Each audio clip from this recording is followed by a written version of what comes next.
Donald Trump understands it's finished. He recognizes that his administration is crumbling before our eyes, and he knows that he himself is unraveling right along with it. That's exactly why he can't maintain any semblance of focus when he's drowning in this level of panic. And that's precisely why tonight, at what was meant to be a Hanukkah celebration, Donald Trump discussed absolutely everything except the actual purpose of the gathering. He went on tangents about his ballroom. He digressed about aircraft. At certain points, he couldn't even articulate coherent thoughts. He had a complete public breakdown. We're going to walk through all of it and examine how this meltdown may have been triggered by Marjorie Taylor Greene. But before we dive in, I'd appreciate it if you could leave a like on this video. And if you haven't subscribed yet and you value what we're doing here, please hit that subscribe button. It makes a real difference in helping us continue this work. Now, before Donald Trump stood up to deliver what you couldn't even call a proper speech, Marjorie Taylor Greene had given an interview that aired on CNN where she absolutely tore into Donald Trump. I want to begin there before we examine his remarks. It started with her criticism of Donald Trump's reprehensible post about Rob Reiner. Let me show you what she had to say. Let's play the clip. His supporters, including myself, we didn't appreciate hearing the president who himself was shot and after Charlie Kirk's horrific murder. We didn't appreciate, even if you don't agree with Rob Reiner politically, there was no reason for his statement to be the statement that he made. Yeah. When he says, this was in the immediate aftermath of us finding out about Rob Reiner, and obviously now his son has been taken into custody. You've said that his murder was not about politics or political enemies. The president called him bad for our country and said he was a deranged person as far as Trump is concerned. I thought that statement was absolutely, completely below the office of the President of the United States, classless. And, it was just wrong. It's a tragic murder. It's a family ripped apart. And from my understanding, what I've seen on the news, it was drug abuse and mental illness. And many families across America deal with family members that are drug addicts or have mental health issues. And I think the president should have responded with compassion and talked about those issues. That he didn't have to make it about politics. And I think that was, it was really below what we expect our president to talk like. Now, while I do appreciate what Marjorie Taylor Greene is expressing here, I'm finding it extremely difficult to reconcile this with how Marjorie Taylor Greene has conducted herself historically. And I understand that many of you watching are going to say, cut her some slack. At least she's finally speaking up. But to act shocked by Donald Trump's behavior at this stage in the game means you've either been completely oblivious, willfully ignorant, or entirely complicit. Those are literally the only ways you couldn't recognize exactly who this version of Donald Trump has always been. So for Marjorie Taylor Greene to be praised for suddenly coming to her senses, I'm not particularly enthusiastic about that. I'm certainly not going to participate in applauding her. What I will appreciate, however, is the fact that she's now engaged in open warfare with Donald Trump. She's causing Trump to absolutely lose his composure. And she's accomplishing this by simply acknowledging reality, not even about substantive policy matters, but about Donald Trump's current standing with the MAGA movement itself. What she articulated about the dam breaking might actually be one of the most devastating critiques of Donald Trump's presidency we've witnessed. It's clearly also really tragic just for the Reiner family. Oh, yes. You have no problem calling out what the president said, but why do you think other Republicans have struggled to do so? I can't comprehend it. But Caitlin, I'd like to point something out. Just last week, and I think the dam is breaking. Many Republicans may not have called him out, but last week 13 Republicans voted with Democrats to overturn one of President Trump's executive orders, which enabled him to fire federal workers. We also saw Indiana Republicans vote against redistricting. He didn't call any of them traitors and call for primaries against them.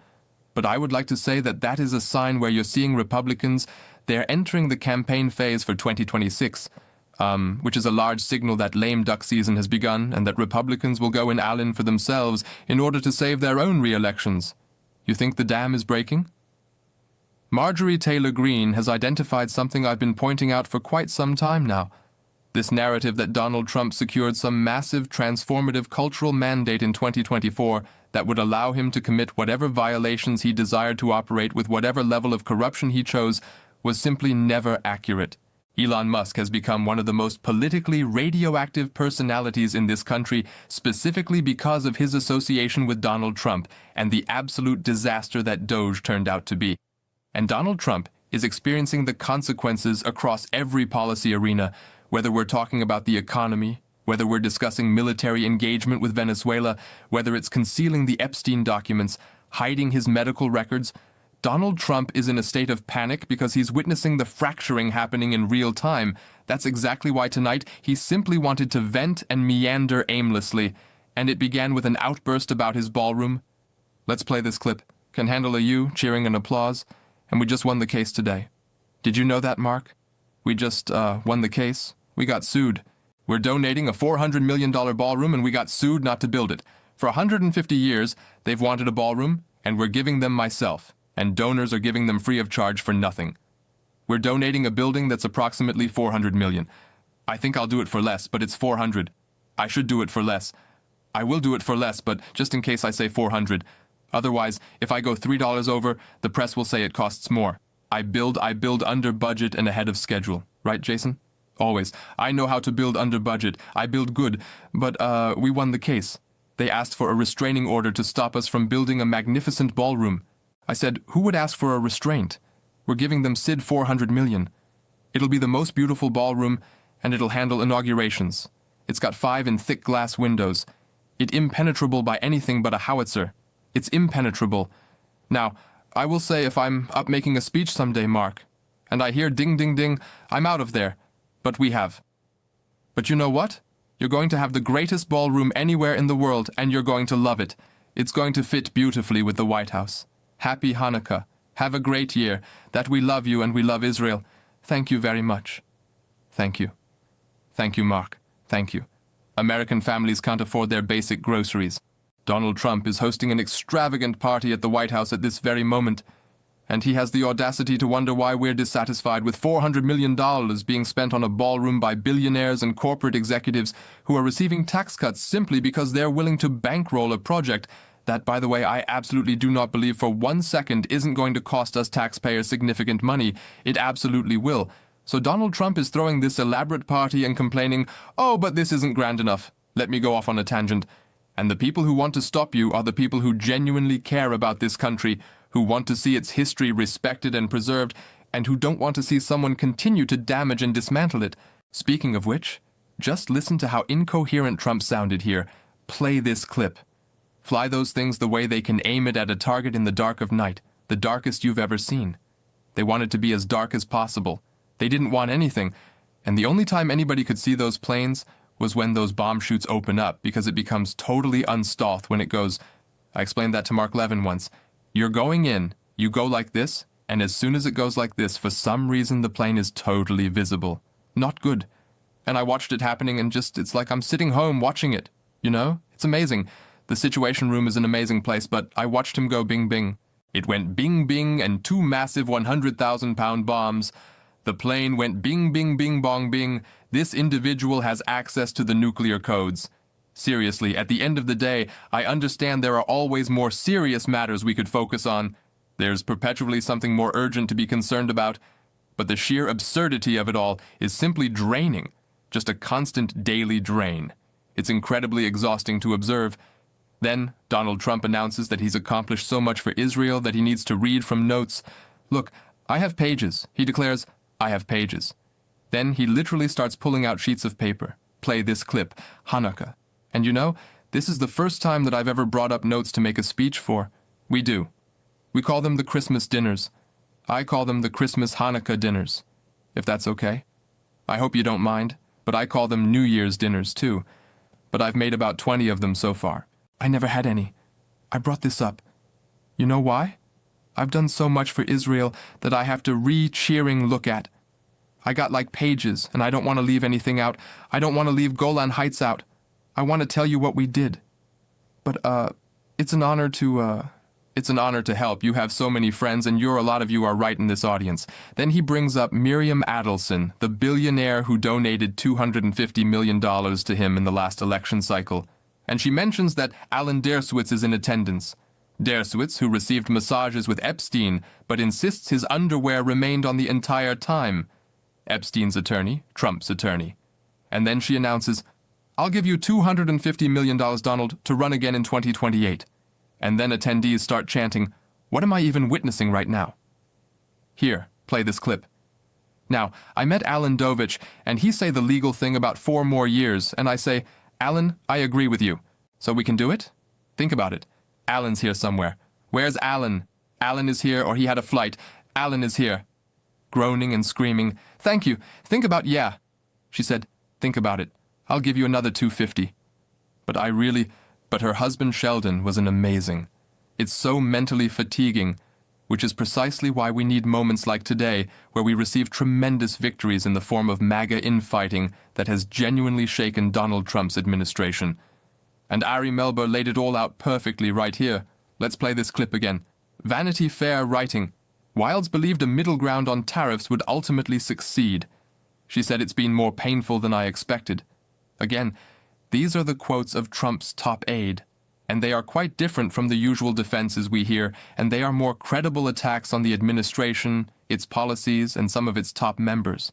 Why and how this came out, why she talks like this, we'll get into in conversation, but I want to go to the enemies list here because more than anything else, which might just be politically embarrassing, Wilds has taken action through these words tonight. She has given evidence and confirmation of an unlawful prosecution on the enemies list charges, which means what she says, because she's a government official, is now probably court evidence and could doom some of the cases you see on your screen.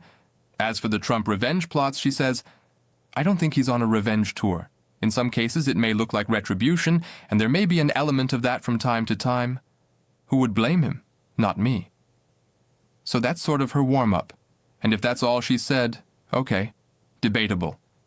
Then when Vanity Fair asks about New York Attorney General Letitia James, who the DOJ has now thrice failed to indict, she says, well, that might be the one retribution. That is a confession that is potentially admissible in court. You have a top White House official admitting its retribution, case-keeping score.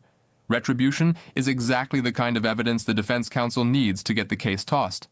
As for James Comey, she says, I mean, people could think it does look vindictive. I can't tell you why you shouldn't think that. I don't think he wakes up thinking about retribution, but when there's an opportunity, he will go for it. This is meaningfully negative for the DOJ case and plan against Comey. If she meant to hurt her own side, okay, if she didn't, that's why some people maybe aren't as good at interviews. Wild says she has a loose agreement with Trump that the score settling will end before the first 90 days are over. That was a planned deadline that he didn't meet because she admits the score settling continues. This is evidence of what is called selective prosecution, which it can get the case tossed. B can get other people in trouble depending on how judges view it. Wild says today, the article is a disingenuously framed hit piece on me with significant context disregarded. Notice what she does not say, and which makes her admittedly a little different than some around Trump. She doesn't deny saying these things. MAGA is collapsing from within, and there's considerable speculation about why Susie Wilds granted this interview, why she spoke to Vanity Fair in such a revealing manner. Some observers are suggesting that perhaps she didn't realize she was speaking on the record. It's possible she was simply furious and venting her frustrations. It could have been a strategic power play. It's entirely plausible that Susie Wilds, recognizing there was a slight loosening of the control that not just Trump, but she herself wielded within MAGA circles, was calculating that if a story like this became public, then Marco Rubio and J.D. Vance and Stephen Miller and Caroline Leavitt would all have to defer to her authority because every single one of them condemned the article today. They characterized it as fake news media. They claimed all these statements were taken out of context, complete misrepresentation of the interview.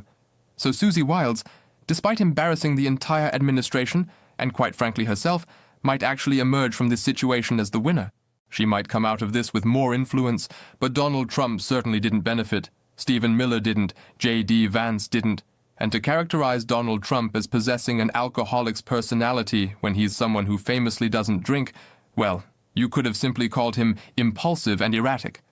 But that's where we find ourselves. Donald Trump's chief of staff essentially calling him unstable in print for all of us to read. That's the current state of MAGA. So don't believe for one moment that we can't defeat these people, because we absolutely can, and we absolutely will. We're going to discuss that on this program every single day, and if you want to support this mission as always, you can hit that subscribe button, leave a like on this video. If you've stayed until the end, drop a blue heart in the comments section. And until next time, I'll see you